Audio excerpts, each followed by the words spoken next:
Hi friends, very good morning and welcome.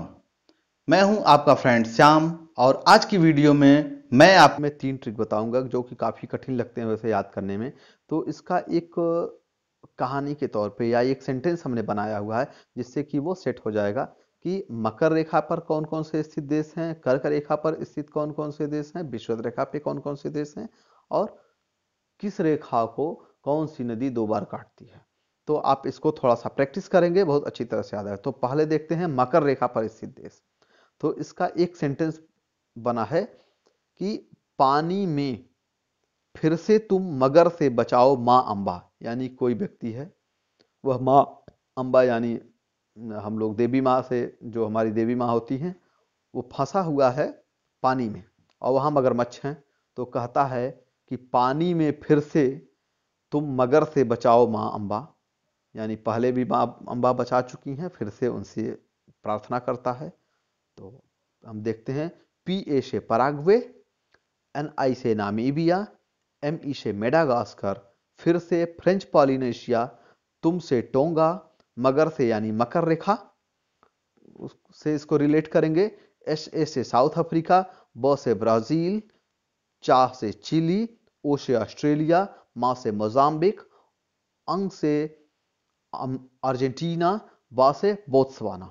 तो इसको हम बार बार पढ़ेंगे और ये सोचेंगे कि कोई आदमी या हम ही पानी में फंसे हुए हैं जहां पे मगरमच्छ है, पहले भी फंसे हुए थे, माँ अम्बा ने बचाया। तो फिर से हम उनसे प्रार्थना कर रहे हैं कि पानी में फिर से तुम मगर से बचाओ माँ अम्बा। तो इस तरह से इसको डिकोड कर लेंगे और 2-3 बार प्रैक्टिस करेंगे, लिखेंगे तो बहुत अच्छी तरह से याद हो जाएगा और कभी भूलेगा नहीं।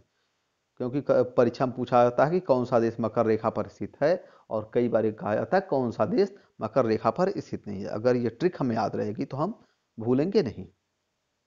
दूसरा है कि कर्क रेखा पे कौन कौन से देश आते हैं। तो इसको भी याद करने का एक वो है, क्योंकि कोविड टाइम में एक चीज था कि आप बाहर नहीं जा सकते हैं। अगर बाहर जाएंगे तो आपको बताना होगा, तो बाहर से आप आ नहीं सकते हैं, या आएंगे तो भी आपको बताना होगा और आपको आइसोलेट किया जाएगा। तो इस तरह से एक बच्चा कहता है कि मामा, मामी से ये बताओ, चाची बाहर से इनाम लेके आई हैं। यानी चाची बाहर गई थी, वहां उनको इनाम मिला है और आज घर घर पे मामा के यहाँ आई हैं। तो बच्चा फिर कह रहा है कि मामा जी, मामी से ये बताओ कि चाची बाहर से इनाम लेके आई, यानी उनको उनका हाथ पैर धुलवा दो, उनको आइसोलेट करो, नहीं तो फिर से कोविड सबको हो जाएगा। तो इस सेंटेंस के आधार पे हम वो करेंगे, डिकोड करेंगे। माँ से माली, माँ से मारितानिया, फिर माँ से म्यांमार, मी से मिस्र, से सऊदी, ए से यूएई, ब से बहामास, ता से ताइवान, ओ से ओमान, चा से चाड, ची से चीन, बा से बांग्लादेश, ह से हवाई द्वीप, प से पश्चिम सहारा, ई से इंडिया, ना से नाइजर, म से मैक्सिको, ले से लीबिया, आई से अल्जीरिया। है का कोई मतलब नहीं। तो फिर से कर्क रेखा पर मामा मामी से बताओ, चाची बाहर से इनाम लेके आई हैं।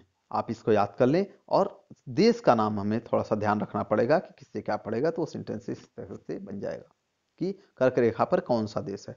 अब विषुवत रेखी देश कौन कौन से हैं जो विषुवत रेखा पर पड़ते हैं, उसके लिए सेंटेंस है, काका जी कैसो माई के उस विष वाले कोबरा से बचा लो। तो भोजपुरी में हम कहते हैं ऐसे, कैसो, कैसो माने किसी तरह से, माई के यानी माँ को उस विष वाले कोबरा से बचाई ले, यानी बचा लीजिए। काका जी कैसो माई के उस विष वाले कोबरा से, यानी विष वाले मीन्स विश्वत रेखा, कोबरा से बचाई लो। का से कांगो गणराज्य, का से कांगो डेमोक्रेटिक, जी से गैबॉन, की से किरिबाती, ई से इक्वाडोर, सो से सोमालिया, मा से मालदीव, ई से इंडोनेशिया, कै से कीनिया, उसे उगांडा, विश्व वाले मीन्स विश्वत रेखा, को से कोलंबिया, ब्रा से ब्राजील, सो से साउथ प्रिंसिप, यानी काका जी कई सो माई के उस विश्व वाले कोबरा से बचाएगा। और अगला ट्रिक है कि नदियां जो रेखाओं को 2 बार काटती हैं या काटती हैं, कौन सी नदी है कि जो रेखाओं यानी मकर रेखा, कर्क रेखा और विषुवत रेखा काटती है। माल कम बिका, यह ट्रिक है। यानी कोई गया है बाजार में सामान लेके और वह कह रहा है कि माल कम बिका, तो माँ से मकर, ल से लिम्पोपो, यानी मकर रेखा को लिम्पोपो 2 बार काटती है। कर्क रेखा को माही नदी 2 बार काटती है, ये राजस्थान में काटती है। बी से विषुवत रेखा को कांगो काटती है। तो यह 3 या 4 ट्रिक्स हैं या सेंटेंसेस हैं, कुछ फनी से सेंटेंसेस हैं, जिससे कि हम बहुत आसानी से मकर रेखा पर पड़ने वाले देश, विषुवत रेखा पर पड़ने वाले देश और कर्क रेखा पर पड़ने वाले देशों को आसानी से याद कर सकते हैं और रेखाओं पर पड़ने वाली नदियों को याद कर सकते हैं। तो इसको प्रैक्टिस करिए और अगले। आज के लिए बस इतना ही। वीडियो को देखने के लिए आपका बहुत बहुत धन्यवाद। फ्रेंड्स, कैसा लगा आपको ये वीडियो? आशा करता हूं कि आपको अच्छा लगा होगा और आप इसे एंजॉय किए होंगे। और अगर वाकई में आपको वीडियो अच्छा लगा है तो शेयर अवश्य करें, और अगर कोई कमी रह गई है या कोई डाउट हो तो कमेंट जरूर करें। वीडियो को लाइक करना व चैनल को सब्सक्राइब करना ना भूलें, जिससे कि मेरा मोटिवेशन बना रहे।